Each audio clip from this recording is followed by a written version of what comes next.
How are you doing today? This is Jim from the Pain PT. Good to see everybody. I'm so excited to have Yael here for a success story. I love success stories. I was just telling her off air. It's so powerful to hear these stories and hopefully helpful for all of you in the audience. Yael, great to see you here. Thank you so much for coming on. Hi, thank you for having me. Yeah, I really appreciate you being willing to share it because a lot of people can be shy about it, can be nervous. And I think it's so helpful for other people who are struggling. And I'm sure you've looked at success stories as well when you started your journey. So I'm going to turn the microphone over to you and have you share your story. Oh wow, where do I even begin? So I came to you, Jim, for with chronic fatigue syndrome, and I am a mother of five. I'm 48 years old. I live in London, and I was a business coach, and I was very busy hustling life away. And then in the end of 2019, I took a break from Facebook because I was really strong on that. And I never was able to go back. So in the beginning of 2020, I had a mysterious virus, which now I know was probably COVID for the first time I had COVID. And then I got better.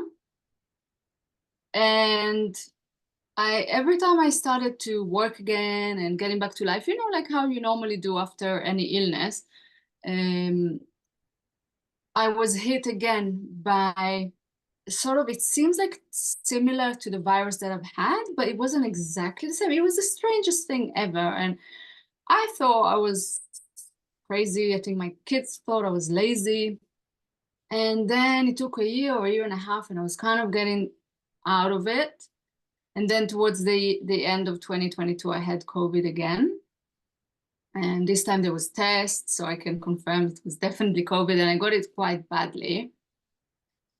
And again, the same thing happened, but just much, much worse. And I was really bedbound and housebound. And I didn't know what was wrong with me. And doctors didn't know what was wrong with me. So all the blood tests were fine. And long COVID was just starting to be a thing. So my what's the word? My official diagnosis is long COVID. However, it wasn't until I diagnosed myself through a family member kind of mentioning CFS, chronic fatigue syndrome, that everything started clicking and the pieces fell into place and the symptoms just clicked. And I was very lucky, I feel, because there's people who suffering from long COVID and they go to the long COVID clinics and it's totally like, don't want to say useless because there's people, they care, they're doctors and practitioners who really care to help people, but they have no idea what they're dealing with. And so they offered me antidepressants and things like that. So yeah, I mean, so from that, from the So so for you having the CFS understanding diagnosis was helpful. Is that what you're saying? It was just to know that it wasn't like long COVID, because some people would think of CFS and think, oh my God, that's a death sentence for me. But for you, it was why was it sort of an opening to you? Why did it seem positive? That's actually a really good question. For two reasons. So one, there's a mentor that I followed that said, oh, it doesn't matter what your diagnosis, just deal with everything. For me, I feel, yeah, very blessed that we live in these days and time, because once I had that name, that term, chronic fatigue syndrome, that's how I found you, really. I was able to see, there's a woman called Raylan Agel, and started seeing loads of recovery stories on her channel, and started feeling like, yes, I have hope. Because to be honest, it wasn't the diagnosis that made me feel bad. I was already feeling like I have no hope. It's the first and only, I've been through a lot in my life, a lot. And this was the first thing that made me think, I don't want to be here. I don't want to be in this body. I imagine I'm a single mom of five. I can't look after my children. I'm just in bed. Just walking 1 minute out of my house sends me to 3 days of symptoms or sensations, as we now call them, with the pain PT.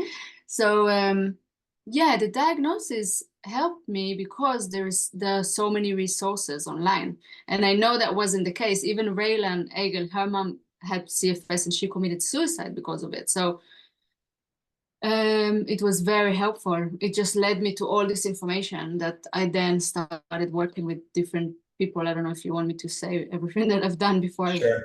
Sure. Yeah. Yeah. Share what you want to share about this, because the story is always interesting for people, how they start from one place and move to another place and go through different approaches and treatments, work with people. Okay, so I'll start from the end where I don't know if my recovery with you was kind of fast because I've already done some work before, because you do say that there's a certain time with the brain retraining that the brain needs. So when I would say within 6 months of starting to work with you, I got to where I am today, which I will talk about in a minute. But I started first to work with, so when I was bedbound and couldn't even stay up and wash the dishes, I started working with a fatigue coach in the UK online, and she just helped me to really just really she got me out of bed just by starting to just do the minimum tasks, and then maybe do a little bit more and a little bit more, so then the body got used to it slowly. And then I still, again, because I have, so much responsibility with my children, I didn't really have the benefit of just time and waiting like everybody says. So I was like on to, right, okay, this got me to a certain point, now I need the next thing. And then the next thing was the Gupta program, which is a brain retraining program, also online, but based in the UK. And that took me to the next level. And it's almost like the next level of consciousness, isn't it? And then I and again, I kind of stalled at a certain point. So it got me to somewhere, and then I stalled. And also, it was a little bit too much hard work for me, the method. Um, and then I saw Rebecca Tolin, and she said that she worked with you. So I thought, right, let me go to the source and work with Jim. And what I love about working with you is that it was the easiest thing out of everything that I've done. No, I can share more about that. It was easy and it was really tough. But in terms of like, there's not too much to do. I can just lay there and do a meditation with you, and that's getting me better. Obviously, of course, there's then the hard work to do as well. But yeah. Yeah, yeah, and it's so terrible, and that's great, and that's true for a lot of people where there's an evolution and there's different little pieces, right, of the puzzle that help you along.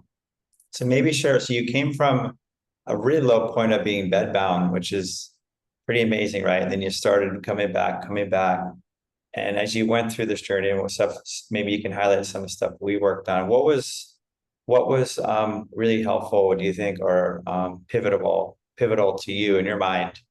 In your recovery? What were some of the things that were really, really helpful, whether it be from me or from somebody else that you learned from, that really helped you to move forward? Oh, there was so much. But if you don't mind, I just want to share a bit more about the hard parts, because I feel like I always skip that part Yeah, because yeah. it's hard for me to talk about and to think about. But really, because now people can look at me and think, oh, she's this and this, I'm way worse. It can't help me. So I was in a very, very, very bad place. And as I said, I couldn't even stand more than a minute. I would start to get all kinds of the craziest symptoms and sensations, really scary stuff, from heart palpitations to just heaviness in my head. And I just really couldn't be up, because I felt that that's what was doing it. And then when I started walking, I would walk 1 minute, and then I would have to rest for 3 days. And then I would do that for 5 times. And then I would up it to 2 minutes. And then for 5 times every 3 days. So I remember when people always ask, how are you? that's another really hard thing that I think everybody can relate. Like, oh, so how are you doing now? How are you doing now? And it's such slow progress that you like, I wish people stopped asking me that. Mhm. So I remember saying to people, I can walk 6 minutes now, and they like look so unimpressed. And they're As they thinking, look oh, at you and they go, my gosh, she looks like she's great. Or it's only six wow. minutes. Yeah. Yeah, and then oh wow, and I think no, that was actually hard to get here. Another struggle with CFS, that you look normal and Yeah. officially you don't have anything, especially before I had to diagnose myself. So yes, it's very, very frustrating, and it's really difficult, and all those well-meaning people that love you want you to get better, and they keep asking you and you don't know what to say, and it's just really, and of course as a mom, the guilt. Oh, I was felt so guilty, I couldn't function. I'm a single parent, like there's nobody else here to help. Yeah. And you just see in the face, my child's face, she comes back from school, and I couldn't, because with CFS it's not just physical things. For most people it's also the mental. You can't, I couldn't read a book more than 1 minute. I couldn't listen to my daughter. It was all just too much for my nervous system.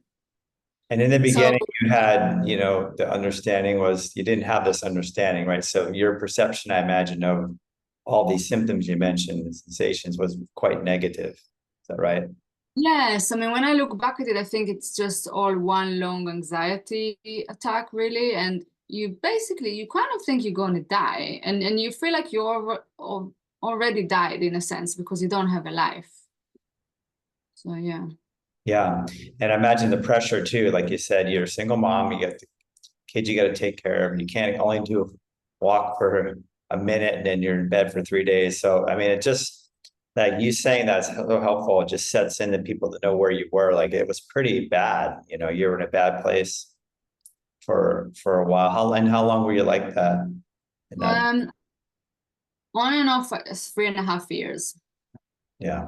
And when I look back, thinking about your work and the personality traits, it kind of started before that, but it was more low key. But COVID just made it worse. Yeah. Yeah. Okay. So that was, so you started to work yourself back. And then as you started to do a little bit of incremental graded exposure, right? And you started to go slowly. Were you doing any other work at the time, or you're just doing just the graded exposure primarily through the other coach, fatigue coach?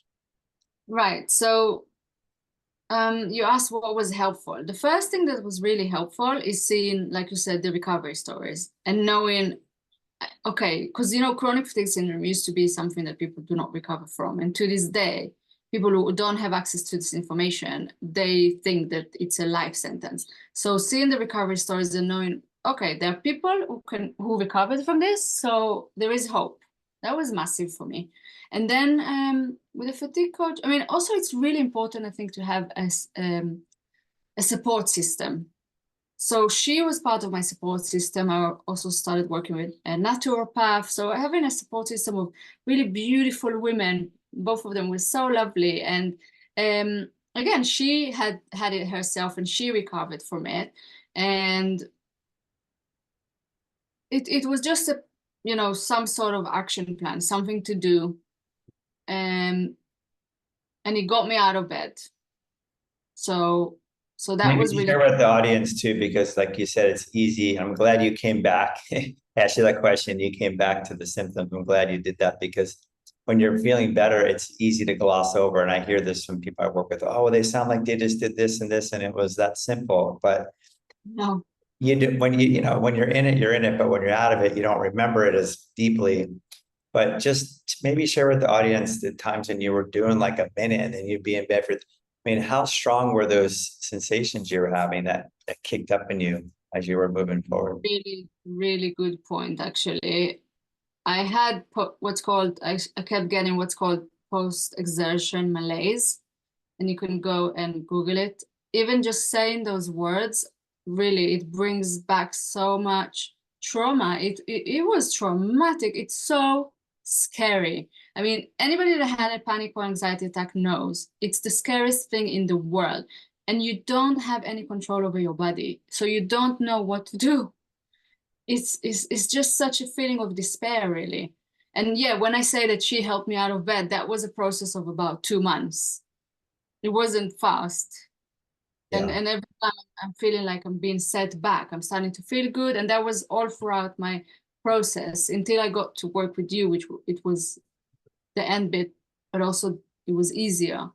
So I kept having that. I kept having the setbacks and thinking, and you don't know when it's coming. It just comes out of nowhere, and you're just like, oh, yeah. Yeah, that's thing. So important to highlight that because I think people think, okay, I'll do this work, I'll start my exposure, I won't have any setbacks, I won't have any upticks. I'm just going to have smooth sailing. There's going to be no choppy waters, no, no, right? That's what I want people to understand, that you had probably high symptom sensations as you were moving forward, right? And doubts and fears and, like you said, frustration and but you kept going. I think that's important to understand. You had some understanding of what this was and that you had to keep moving forward, it sounds like, and you were obviously able to do that little by little. Yeah, so much, so much doubt, and you have to really just keep the faith. And that it every time I was low, I started watching recovery stories. Yeah, Yeah. it's really Okay. So yeah, maybe share, you can take this wherever you want. You'll share whatever else was also helpful. Okay, so that's your highly integrated exposure, working with the fatigue coach, getting just trying to get going again, from a basic level. The next thing was really learning about the brain with the Gupta program, the brain retraining, and how what's happening, what is actually happening. And because my doctor, my physician said, when I said I think it's chronic fatigue syndrome, and all they say is pace yourself, pace yourself. That's really not enough. So understanding how the brain works and what needed, basically that it needs to be retrained. The meditations, calming the nervous system. I'm again, I don't really remember everything. It's kind of a lot like a blur, but I think it was, I can't remember. I'm sure that it was a year from the time I diagnosed myself to now, but it might have been 2 years. I won't lie. So then I started to listen to there was 2 videos on your channel that I started to do, and I was doing for a month. And it just felt good because I could feel the way that the emotions, so I guess that's the another piece, how emotions contribute to the sensations, the symptoms. So when I started releasing, that was kind of the last piece of the puzzle for me to connect to my emotions, because all my life I've been kind of like a soldier, I have to keep going, I have to be strong, and I'm a type A, I achieve, I have goals, and sleep is for the weak, and all of that. And then I started to all of a sudden, yeah, because one time I heard someone says that maybe I would look at this and think, oh, there was a gifts in it, and I couldn't wait to get to that point because I really didn't feel like it was a gift. But this is one of the biggest gifts for me, was the emotional awareness, because I just didn't have it. And what's incredible about emotions is that even if we mask it and we don't know that we're feeling them, they still affect us. So when I started listening to your meditations and the somatic tracking, a lot of stuff. I don't know if you remember, I sent you an email before I even signed up to any of your programs, and I said, I'm crying all the time. Is this normal? And you said, yes, it's very normal. It's very good. So there was so much in there. And you taught me that because as you teach that every emotion feels different in the body, and fatigue is sadness.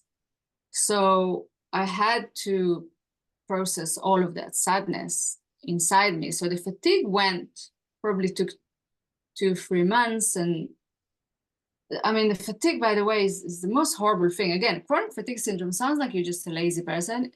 it's not like, oh, I'm tired, yeah, I'm knackered today. You know, you say to people who have chronic fatigue syndrome, they're like, yeah, oh, I'm so knackered today.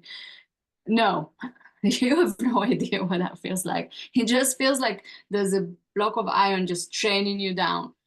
And so that went, again, I'm not sure about the times, but I want to say that it took about between 3 to 6 months for it to lift. Sorry if I sound really unreliable because I say different times. It really all was such a blur. Yeah, Um, yeah, that's it. You lose sight or track of the time because you're just in it and you're just trying to work your way out of it little by little. But yeah, so you're highlighting the emotional piece, which was another piece of the puzzle, which again is important, right? We talked about that and how you were soldiering on before you didn't stop, you didn't attune, acknowledge or aware of your emotions. So as you built that emotional awareness, emotion was coming out of you, which was great. You were accessing more. And you're right about, right? The emotions have certain qualities to them in the body. They have a certain way they feel, and they can mimic or, come out in these somatic symptoms or contribute to them. So you were linking up that there was sadness there. And, what did you connect the sadness to something in particular or just sadness about a lot of things? a lot. There was a lot. Yeah, I had a lot of stuff happening. But actually, another piece that was really helpful to me with your work was the graded exposure, the way that you teach to react and respond. I think those are the 2 hours. Or relax. No, relax and react, or relax and respond. Yeah, all those words. Right. So that was the first time that I was able to have the courage, which is so important, to start getting back to doing things normally while I'm really suffering, because it just feels like the most horrible thing, like the way that your brain resists to you getting back to normal, and I'm still working through it. But in the beginning, it was the simplest thing. So, like I say, washing dishes, and then I'm feeling all these horrible sensations, and I just like take a deep breath, and then I say, no, it's just anxiety. It's my brain. It's nothing to worry about, and it doesn't always subside. So all of those things I had to learn, and it was really useful because I was in your group. So every week, and there was the daily recordings, I could just keep hearing the reassurance and knowing that it's okay, it's okay, it's okay. And now I still could get hit by those things, but I'm doing so like I just recorded the whole course. I'm just working, sometimes hours, not too much, but in the beginning when I went back to work, I was hit by another. So it's it was really Yeah. helpful to have a plan. Yeah. Yeah, that's why, for those of you who don't know, when I work with people, we have the groups of individual, I send out daily reminders or daily audio recordings to people I work with, because I feel like I started those because I feel like we need those reminders. The brain needs to be constantly reminded to what to do, to reassure, reaffirm what this is. And like you said, I think you got better at handling what was coming up. So you weren't having those secondary negative reactions. You were responding and relaxing. Those are the 2 R words, and not reacting and resisting. So you started because you can't, as you learn, you can't stop this. It came out of nowhere. It would kick up. You didn't know how long it was going to last, how bad it would be. And that's part of the unknown. But I think what you did, and what I remember working, you kept moving through it. You kept going out. I remember you going to coffee shops. You kept doing more. And there was a struggle for a while. Yeah, There was a definite struggle for a while. even now I sometimes sit in a cafe, because that is true. I was hypersensitive to noise and everything, and that would give me symptoms, and sometimes now I sit for hours in a coffee shop and I'm thinking, oh my gosh, sometimes there's music player and I'm thinking I couldn't do this a few months ago. And I just have to say about those daily recordings that the information is amazing, and I love them. To this day, I listen to them religiously. One of the things that you may maybe not realize about them is that it helps the loneliness. So there's something about the fact that you send them without fail on holidays, Saturdays, every single day. There's somebody there with you, There's something very powerful about that for me from the beginning that was really reassuring and like helped me calm my nervous system, I guess, as well. Yeah. Yeah, thank you so much. Yeah, that was the purpose of them, because I just know how deep some of this is in the brain and how easy it is to get affected and be lonely, feel like you're on your own, forget, because it's unconscious. So the unconscious brain is always working, and then we can go into a dark place, despair, right? High anxiety, frustration. So yeah, that's why I did those. And I appreciate that, because I feel like that's why I do them. So, because I think it does help people to stay on track and, some dark moments or moments of loneliness, things like that. 100%, 100%. They're lifesavers. They save my life. Yeah. Yeah. So you came back from that place and maybe share, was there anything else before I ask you a couple other questions? Anything else that you feel like was pivotal or helpful during that time of recovery or getting back to where you are now? There was a lot. I used to have a list. There were a lot of little steps. Yes, a lot of little steps. That's what I can remember at the moment. Yeah. Yeah, Sorry. it kind of all blurs together, right? But you were doing, I mean, I remember working with you, you were doing the work. We were working with emotions, you're working with your belief, how you handle the sensations, with some of the somatic practices, how you responded to them. So there was lots of different little pieces, the graded exposure, deepening your understanding of this. So you did an awesome job, and it just shows again. I want to stop and highlight that. Look, you were basically bedbound, given a diagnosis of long COVID, chronic fatigue syndrome, which a lot of people think, oh my God, I'm never going to get better. And here you are now, better. Yeah. The one really important thing is never give up. Don't give up hope. Just if this doesn't work for you, try this, try that. Don't know that you can recover. I think faith, but I'm a woman of faith as well. So it really works in my favor because I believe in God and I believe that I believe in miracles. So one of the things that activates miracles is faith. So you have to keep going. Yeah. Yeah, that's it. And I try to, that's part of what I try to do, is give people the faith, give people that, hey, you can do it. You're going to get better. Keep encouraging them, like hold it for them for a while until you can take it yourself and go, oh, yeah, I'm going to get better. Because that belief that you're going to get better, or even that you can get better, or, that to me, that's really powerful, because a lot of people I see who have that, where people come to me and they say, yeah, I know I'm going to get better. I just need to work. I go, yeah, you're definitely getting better. And it's pretty much true. Right. But that's actually one of the aspects that I highlighted that recently in one of my recordings, of one of the personality traits that people have is they don't have that self-directedness. They don't have that self-efficacy or that belief that they can be better, because they've suffered for so long and they've had so much negativity. So I get it. It's not easy, but if you can get that faith and belief, it's very powerful to help you heal. Actually, you reminded me another thing, the personality traits. So that teaching, I really, you're an, I don't know if you say it in English, encyclopedia. It's like, You have yeah, so much knowledge that blew my mind. And one of the reasons that I had chronic fatigue syndrome is this personality trait, because yeah, so it was part of my journey was to really learn. Now every time, like Dr. Schubener also says, it's like a messenger to your body, all these sensations.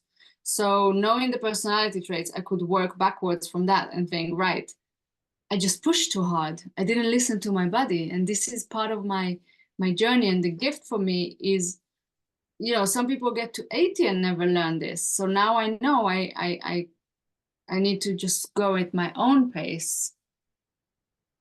Very yeah. important. Yeah, we talked about that too. Yeah, the personality is another piece. And the personality traits are very similar for people with these conditions.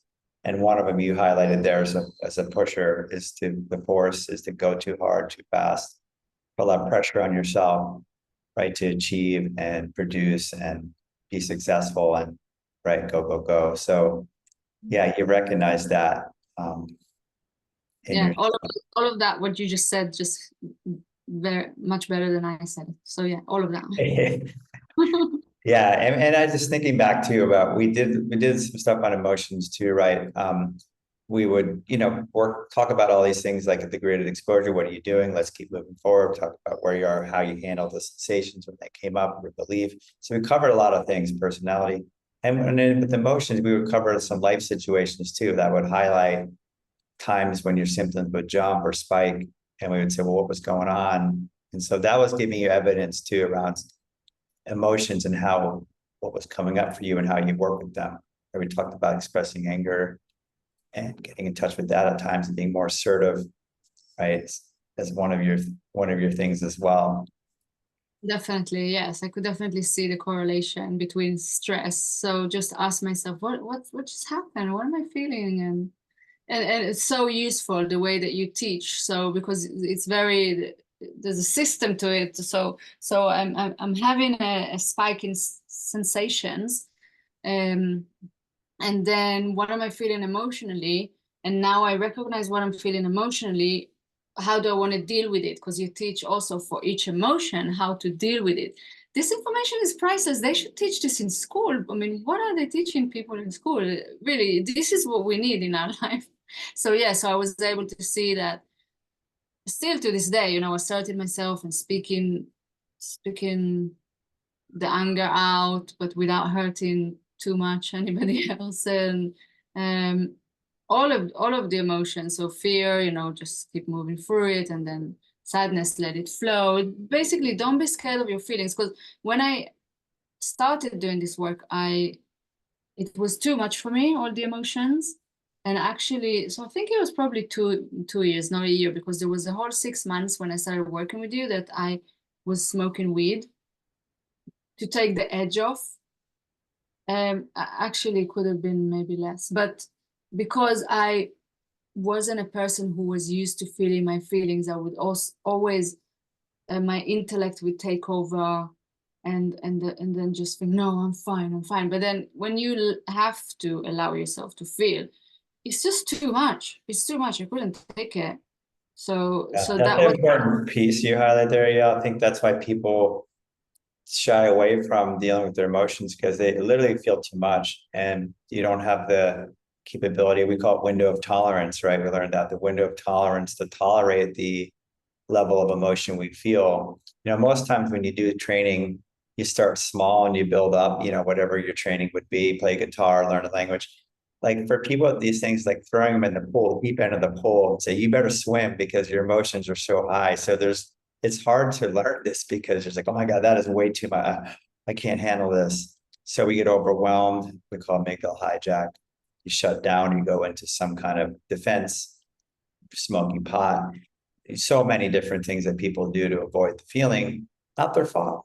Can't handle it. It's too much. So to build the capacity is a word to handle it. Affect tolerance is what you did over time, which was great that you were willing to do that because that was helpful. so helpful. And also there's just something about you that's very reassuring and so compassionate and gentle. And again, we keep beating ourselves up and feeling guilty, and we just need that voice, that Jim in our head. Yeah, thank you. Thank you. I just am like any other coach out there trying to help people move forward in their recoveries, and like all these little aspects and pieces. I know for people listening, it might think, God, it seems like too much, but it's just assimilating these things little by little over time. It wasn't like you did it all, 1 week. No, so okay, so this is really important to know about your work. It's so easy comparing to everything else I've done. When I was really could hardly move, all I had to do is put you in my ears. Yeah, it's easier than it sounds, and it's also there is a difficult part to it, but there's nothing worse or nothing more difficult than being in the height of chronic fatigue syndrome. So anything that you tell me to do, I'm going to do it. But no, it's very gentle. It's very gentle. It's not difficult. It's not a lot of work. It's difficult because these things that been brewing up for all of my life. So, but it's the journey. I mean, I'm a personal development freak, so I love this stuff. Yeah, see, let me highlight that. I think that really helps because you love this stuff. It's self-growth, right? You want to grow, and so in a way that was, I think, help you to be more open to it and right to some stuff that was uncomfortable, like, oh, I can learn from this. And that actually is very helpful, I think, that helped you to heal. Yeah, so I guess have a beginner's mind about your own soul and your own mind and your own, emotional state. To me, there's no better work in this life than getting to know yourself and that journey. Yeah, And yeah. And you said before about teaching this in school, emotions. I think so too. It's just like once you start learning it, you go, oh my God, everybody needs to understand this. Like we are emotional creatures. We all have emotions, and we've just completely avoided them and neglected them. Nobody talks about them. They're hidden. People just do what they've learned about their emotions. So there's no talk about them and how they can hurt us or help us. And yeah, it's just like, and like you said, the simplicity is that, look, everything's okay. Like you're okay. What you're experiencing is okay. These emotions are completely okay. Right? Everything's all right. This is just the brain. I think that's what's so important to always remember. And it doesn't feel okay. I always say it does not feel okay. It feels terrible, but it yeah, is okay. yeah.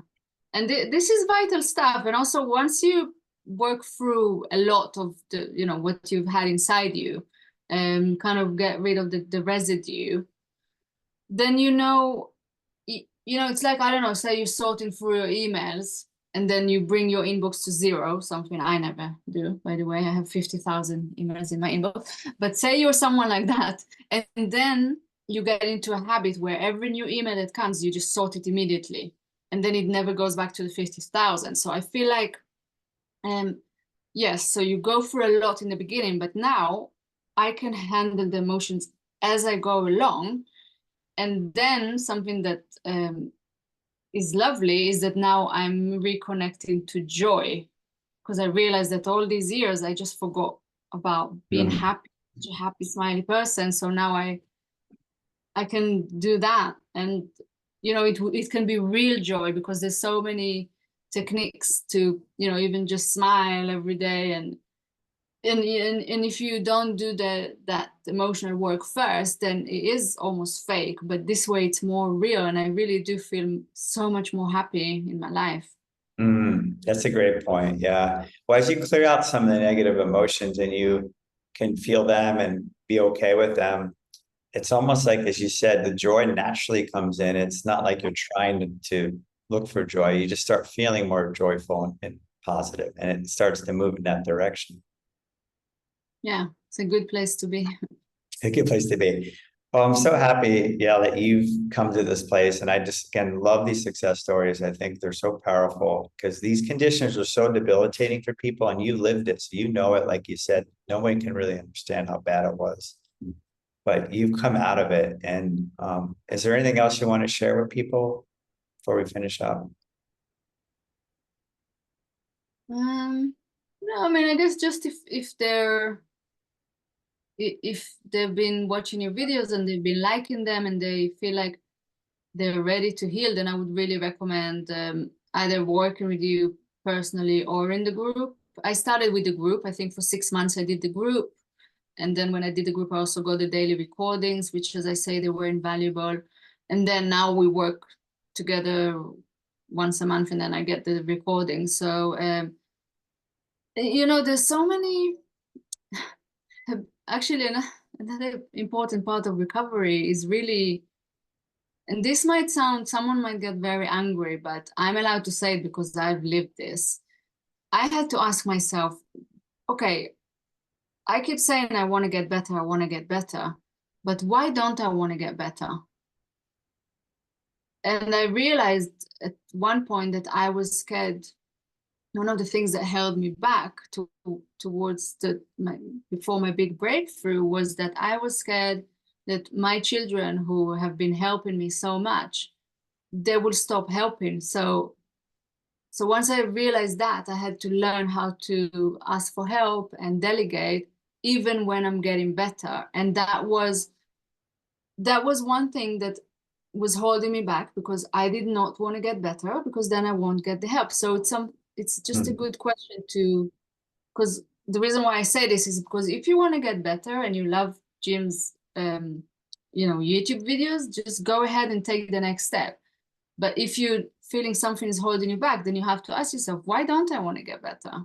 Yeah, that's great. I'm so glad you brought that up. It doesn't always come up in these interviews, but I do think there's a subconscious thing there for a lot of people. I see it, try to look for it, where there's some reason, right? There's some reward, even a way to being sick or ill.